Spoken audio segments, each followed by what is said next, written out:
मनुष्य का जीवन भरण पोषण के साथ साथ ईश्वर प्राप्ति का लक्ष्य सदियों से रहा और आगे भी चलता है। अनेकों ऋषि मुनि, वेद व्यास, समस्त गुरु, महान आत्माएं इत्यादि सभी ने इसे अनिवार्य स्वीकार किया है, जिसके कारण अनेकों देवी देवताओं, ईश्वर, राम, कृष्ण, अल्लाह, पैगंबर इत्यादि का आगमन हुआ। सभी ने अपने अपने अनुकूल धर्मों का उपदेश दिया और उसके पालन हेतु नियम बनाए।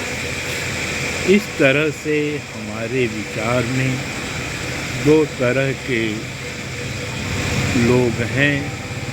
जो एक वर्ग वह है जो ईश्वर को बाहर तलाशता है, दूसरा वर्ग अपने खुद के भीतर उस ईश्वर की तलाश है। बाहर तलाशने वालों में जिनका केंद्र मंदिर, मस्जिद, चर्च, गुरुद्वारा, पेड़ पौधे इत्यादि शामिल हैं। ईश्वर को विभिन्न धर्माचार्यों द्वारा अनेक उपाय किए गए, जिनमें से आंतरिक ध्यान बहुत बिरले लोगों को नसीब होता है या वे इस उन्मुख होते हैं। अधिकांश मंदिर मस्जिद में ईश्वर की तलाश रखते हैं, जहाँ उन्होंने ईश्वर को सीमित कर लिया है। ईश्वर तो हर जगह है, हर कण कण में मौजूद है और वह मानव प्राणियों में बहुत ही सूक्ष्म है, जो प्रकट और प्रत्यक्ष और अप्रत्यक्ष दोनों अवस्थाओं में मौजूद है।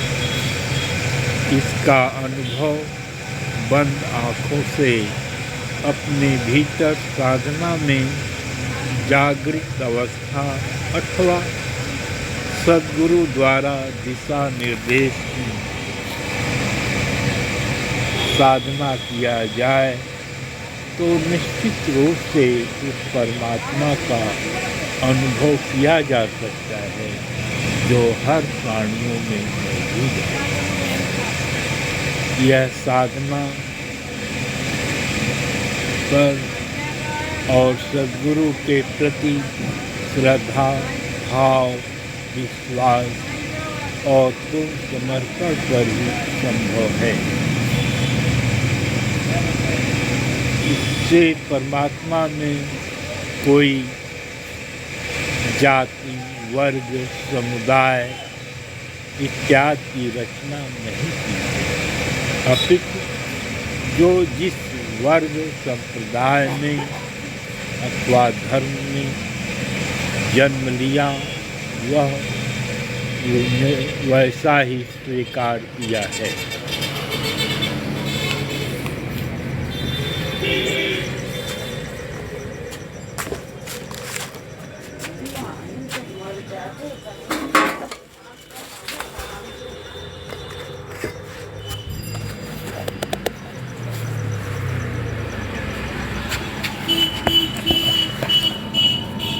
क्षमा कीजिएगा, लाइट की वजह से।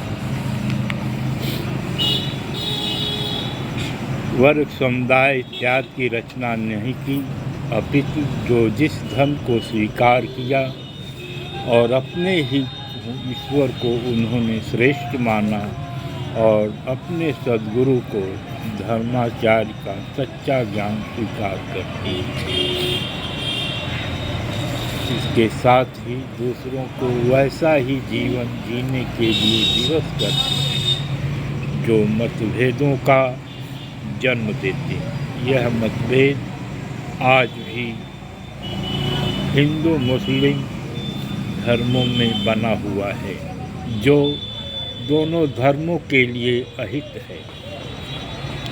सत्यता यह है कि ईश्वर ना हिंदू है ना मुसलमान है, वह जैसा है वैसा है, जो सबसे इस जगत से अदृश्य है, किंतु आत्मा अथवा रूह के रूप में वह प्रत्येक प्राणी में एक अंश के रूप में प्रकट और प्रत्यक्ष है। यह अवसर उस परमात्मा ने सबके लिए सुलभ किया है, जो अपनी कृपा का प्रदान किया है। जो जिज्ञासु हैं वे उन पर कृपा करते हैं और उसको वैसा ही दिव्यता प्रदान करती है। खुद में खुद को जानना ही खुदा का जानना है। जीवन मृत्यु जीवन मनुष्य जीवन का अद्भुत रहस्य है। हम सभी माँ के गर्भ से ही जन्म लेते हैं और इस संसार से विदा लेते हैं। अपने कर्मों के द्वारा जो हम भोग बनाते हैं, वह चाहे अच्छा हो अथवा बुरा हो, दोनों के परिणाम हमें भुगतने पड़ते हैं। हम में से हर व्यक्ति एक शूद्र है, एक वैश्य है, एक क्षत्रिय है और एक ब्राह्मण है। शूद्र भरण पोषण के अलावा ईश्वर के प्रति अज्ञान बना रहता है, इसीलिए इसे शूद्र कहा गया। वैश्य जो भरण पोषण के साथ साथ ईश्वर प्राप्ति का भी ज्ञान रखते हैं, किंतु दृढ़ संकल्प नहीं होते। क्षत्रिय विचार के वे लोग हैं जो लक्ष्य के प्रति जागरूक होते हैं और दृढ़ संकल्प के द्वारा ईश्वर प्राप्ति में सतत प्रयत्नशील रहते हैं। ब्राह्मण दृढ़ संकल्प के द्वारा जब ईश्वर की अनुभूति हो जाती है तो वही क्षत्रिय ब्रह्म बन जाता है और ब्रह्म के गुणों को धारण करना ब्राह्मण कहलाता है। ऐसे महात्माओं में वक्रामुनि, राजा जनक, गुरु पतंजलि, कबीर साहब, रैदास, हमारे मिशन के सद्गुरु आदि गुरु लाला जी महाराज, श्री रामचंद्र सद्गुरु, जिन्हें प्यार से हम लोग बाबूजी महाराज कहते हैं, सद्गुरु पंडित राजगोपालाचारी जी महाराज और उनके शिष्य वर्तमान में कमलेश पटेल जी महाराज, जिन्हें प्यार से दादी के नाम से जाना जाता है। हार्टफुलनेस के माध्यम से वे अपनी अद्भुत कार्य क्षमता का जन कल्याण में विशेष रूप से सराहनीय योगदान प्रदान कर रहे हैं।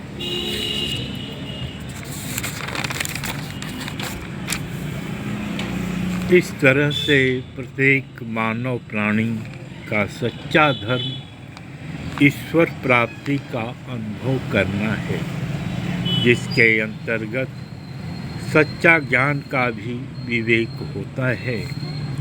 जो साधक खुद का निजी ज्ञान होता है,